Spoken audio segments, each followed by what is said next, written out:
Hello दोस्तों, स्वागत है ला ऑनलाइन में। आज तारीख 11 दिसंबर है। करंट अफेयर की हम इस क्लास में 11 दिसंबर से संबंधित जितने भी महत्वपूर्ण करंट अफेयर के क्वेश्चन बनेंगे हम उन्हें देखने की कोशिश करेंगे। आइए शुरू करते हैं हम आज के क्वेश्चन। पहला क्वेश्चन है, प्रत्येक वर्ष अंतर्राष्ट्रीय पर्वत दिवस कब मनाया जाता है? प्रत्येक वर्ष अंतर्राष्ट्रीय पर्वत दिवस कब मनाया जाता है? कब मनाया जाता है? इसका आंसर है 11 दिसंबर के लिए। 11 दिसंबर के लिए 11 दिसंबर के लिए प्रत्येक वर्ष अंतर्राष्ट्रीय पर्वत दिवस मनाया जाता है। पहला अंतर्राष्ट्रीय पर्वत दिवस 2003 में मनाया गया था। यानी अंतर्राष्ट्रीय पर्वत दिवस मनाने की शुरुआत कब हुई थी? वर्ष 2003 से। वर्ष 2025 को अंतर्राष्ट्रीय ग्लेशियर संरक्षण वर्ष घोषित किया गया है। वर्ष 2025 को अंतर्राष्ट्रीय ग्लेशियर संरक्षण वर्ष घोषित किया गया है। आगे बढ़ते हैं। हाल ही में यूनेस्को की अमूर्त सांस्कृतिक विरासत हाल ही में यूनेस्को की अमूर्त सांस्कृतिक विरासत की प्रतिनिधि सूची में किसे शामिल किया गया है? पहला, इसका आंसर है दीपावली। इसका आंसर है दीपावली। 8 से 13 दिसंबर के बीच अमूर्त सांस्कृतिक विरासत के लिए यूनेस्को की अंतर सरकारी समिति की 20वीं बैठक नई दिल्ली के लाल किले में हुई। दीपावली को अमूर्त सांस्कृतिक विरासत की प्रतिनिधि सूची में शामिल किया गया। इसी बैठक में दीपावली को अमूर्त सांस्कृतिक विरासत की प्रतिनिधि सूची में शामिल किया गया। आगे बढ़ते हैं। अमूर्त सांस्कृतिक विरासत की जो सूचियां हैं, भारत के जो चीज़ें अमूर्त सांस्कृतिक विरासत की प्रतिनिधि सूची में शामिल हैं उनका यहाँ पर उन्हें देख लेते हैं एक बार। पहली है कुटियट्टम नाटक। कुटियट्टम नाटक है पहला। कुटियट्टम नाटक ये संस्कृत थिएटर है। वैदिक जप की परंपरा, वैदिक जो मंत्रोच्चारण की परंपरा है वो भी इसमें शामिल है। उसके बाद रामलीला इसमें शामिल है। रम्मड़ जो उत्तराखंड से संबंधित है, धार्मिक उत्सव और परंपरा मंच है, ये भी इसमें शामिल है। छऊ नृत्य इसमें शामिल है। राजस्थान की कालबेलियाई लोकगीत इसमें शामिल है। मुदियेट्टू केरल का एक संस्कृत थिएटर, केरल का अनुष्ठान थिएटर और नृत्य नाटक शामिल है इसमें। इसके बाद ही लद्दाख का बौद्ध जप इसमें शामिल है। भारत में पवित्र बौद्ध ग्रंथों का पाठ भी इसमें शामिल है। मणिपुर का संकीर्तन अनुष्ठान, गायन, ढोलक बजाना और नृत्य इसमें शामिल है। और जंडियाला गुरु पंजाब, भारत के ठठेरों के बीच पारंपरिक तौर से पीतल या तांबे के बर्तन बनाने का शिल्प है जंडियाला गुरु। नवरोज शरद ऋतु में आने वाला 9 दिन का त्यौहार है, नवरोज इसमें शामिल। योग इसमें शामिल है। कुंभ का मेला इसमें शामिल है। कोलकाता की दुर्गा पूजा शामिल है। गुजरात का गरबा शामिल है और दीपावली भी इसमें शामिल है। अगला प्रश्न है, हाल ही में काशी तमिल संगम 4.0 में चर्चा का विषय रही थलैयाट्टी बोम्बाई क्या है? थलैयाट्टी बोम्बाई क्या है? हाल ही में काशी तमिल संगम 4.0 में चर्चा का विषय रही थलैयाट्टी बोम्बाई क्या है? हिलने वाली गुड़िया, मिट्टी के बर्तन, लकड़ी की कारीगरी, पत्थर की कारीगरी। तो इसका विकल्प ए सही है। थलैयाट्टी बोम्बई हिलने वाली गुड़िया होती है। थलैयाट्टी बोम्बई क्या है? हिलने वाली गुड़िया। इसका संबंध तमिलनाडु के तंजावुर से है। कहाँ से है इसका संबंध? तमिलनाडु के तंजावुर से। इसमें अधिकांश राजा या रानियों को गुड़ियों के रूप में बनाया जाता है। किसे बनाया जाता है? राजा या रानियों को। अगला प्रश्न देखते हैं, हाल में चर्चा में रहा ग्लूकोज 9 क्या है? हाल ही में चर्चा में रहा ग्लूकोज 9 क्या है? तारा, गलत। तारा, तत्व, प्रोटीन, उपग्रह। तारा भी नहीं है, तत्व भी नहीं है, ये एक प्रोटीन है। क्या है? ग्लूकोज 9 एक प्रोटीन है जो चमकदार होता है। इसे बोस इंस्टीट्यूट कोलकाता के वैज्ञानिकों ने बनाया है। ये क्रिस्पर कैस 9 टेक्नोलॉजी में अणुविक कैंची के रूप में काम करता है। अगला प्रश्न देखते हैं, राष्ट्रीय फिल्म विरासत मिशन। इस मिशन पे हम चर्चा करते हैं। सरकार पुरानी फिल्मों के संरक्षण के लिए, राष्ट्रीय फिल्म विरासत मिशन है वो किन के लिए? सरकार पुरानी फिल्मों के संरक्षण, डिजिटलीकरण के लिए राष्ट्रीय फिल्म विरासत मिशन को लागू कर रही है। कौन सा मिशन है? राष्ट्रीय फिल्म विरासत मिशन। किन के लिए? पुरानी फिल्मों के संरक्षण के लिए।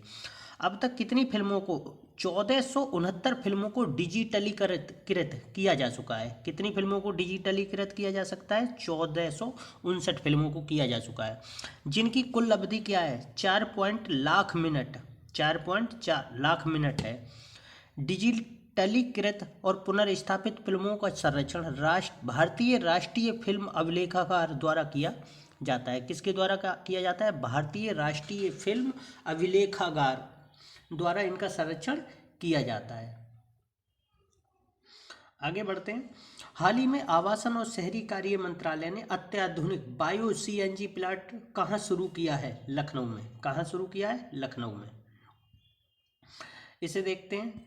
बायो सीएनजी का स्वच्छ भारत मिशन अर्बन 2.0 के तहत कचरा प्रबंधन को बढ़ावा देने के लिए आवासन और शहरी कार्य मंत्रालय की ओर से लगातार प्रयासों को रफ्तार दी जा रही है। इसी कड़ी में उत्तर प्रदेश के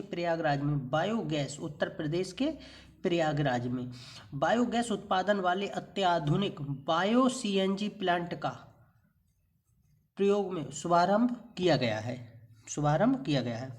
देश में ये वेस्ट टू एनर्जी मॉडल पर आधारित है। किस पर आधारित है? वेस्ट टू एनर्जी मॉडल पर आधारित है। अगला देखते हैं, सुजलाम भारत ऐप। सुजलाम भारत ऐप के बारे में देखेंगे। सुजलाम भारत ऐप क्या है? जल शक्ति मंत्री श्री CR पाटिल ने, किसने? CR पाटिल ने आज सुजलाम भारत ऐप लॉन्च किया। कौन सा ऐप लॉन्च किया? सुजलाम भारत ऐप। किसने किया? CR पाटिल ने। ये ऐप किसने बनाया है? ये ऐप भास्कराचार्य राष्ट्रीय अंतरिक्ष अनुप्रयोग एवं भू सूचना विज्ञान संस्थान के सहयोग से विकसित किया गया है। किसके सहयोग से विकसित किया गया है? भास्कराचार्य राष्ट्रीय अंतरिक्ष अनुप्रयोग एवं भू सूचना विज्ञान संस्थान के सहयोग से विकसित किया गया है। ये क्या करेगा? ये जल जीवन मिशन के अंतर्गत ग्रामीण जलापूर्ति की अवसंरचना के विषय में जानकारी देगा। आगे बढ़ते हैं। विश्व एक्सपो 2025 कहाँ आयोजित किया गया था? विश्व एक्सपो 2025 कहाँ आयोजित किया गया था? नई दिल्ली में, ओसाका जापान में, बीजिंग चीन में, सिंगापुर। कहाँ आयोजित किया गया था? ये ओसाका जापान में आयोजित किया गया था। इसके विषय में क्या है? इसके विषय में विश्व एक्सपो 2025 13 अप्रैल से 13 अक्टूबर 2025 तक जापान के ओसाका में आयोजित किया गया था। जापान के ओसाका में आयोजित किया गया था। विश्व एक्सपो का आयोजन हर 5 साल में एक बार होता है। कितने साल में होता है? 5 साल में। भारत ने मॉड्यूलर पवेलियन श्रेणी में एक्सटीरियर डिजाइन के लिए कांस्य पदक जीता। भारत ने इसमें क्या जीता था? कांस्य पदक जीता था। मेरी सहेली पहल संबंधित है महिला सुरक्षा से, महिला सशक्तिकरण से, महिला स्वास्थ्य से, इसमें से कोई नहीं। मेरी सहेली सुरक्षा से संबंधित है। मेरी पहली पहल रेल मंत्रालय द्वारा रेल में अकेली यात्रा करने वाली महिलाओं की सुरक्षा को विशेष ध्यान में रखने के लिए शुरू की गई है। किसके लिए शुरू गई है? यदि महिलाएं रेलवे में यात्रा करती हैं तो उनकी सुरक्षा सुनिश्चित की जा सके, इसके लिए भारतीय रेलवे ने मेरी सहेली पहल शुरू की है। अगला प्रश्न है, अमेरिका आधारित टेक कंपनी अमेज़न ने वर्ष 2030 तक कितना निवेश करने की घोषणा की है? कितना निवेश करने की घोषणा की है? ये क्वेश्चन थोड़ा गलत हो गया है। इसमें क्वेश्चन अमेरिका आधारित टेक कंपनी अमेज़न ने वर्ष 2030 तक भारत में कितना निवेश करने की घोषणा की है? इसका आंसर है $35 अरब। कितना है?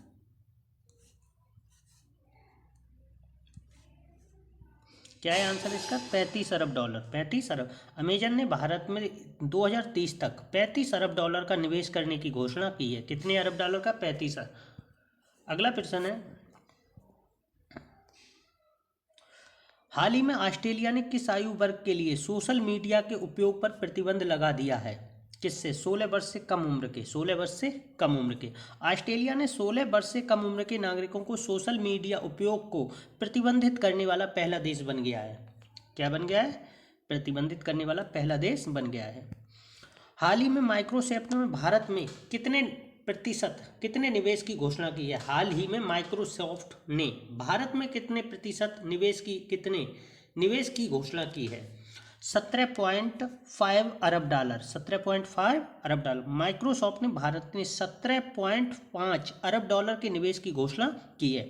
माइक्रोसॉफ्ट का एशिया में अब तक का सबसे अधिक निवेश होगा। यह माइक्रोसॉफ्ट का एशिया में अब तक का सबसे बड़ा निवेश होगा। कितने निवेश की घोषणा की है? 17.5 अरब डॉलर।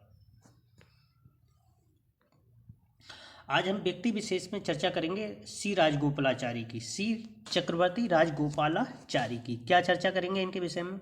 इनका जन्म क्यों कर रहे हैं? इनका 10 दिसंबर को चक्रवर्ती राजगोपालाचारी का जन्म दिवस मनाया जाता है। ये भारत के प्रसिद्ध नेता कौन थे? पॉलिटिशियन थे, नेता थे, वकील थे। वकील थे। इनका जन्म 10 दिसंबर 1878 को मद्रास प्रेसिडेंसी की थोरापल्ली में हुआ था। कहाँ हुआ था? थोरापल्ली में।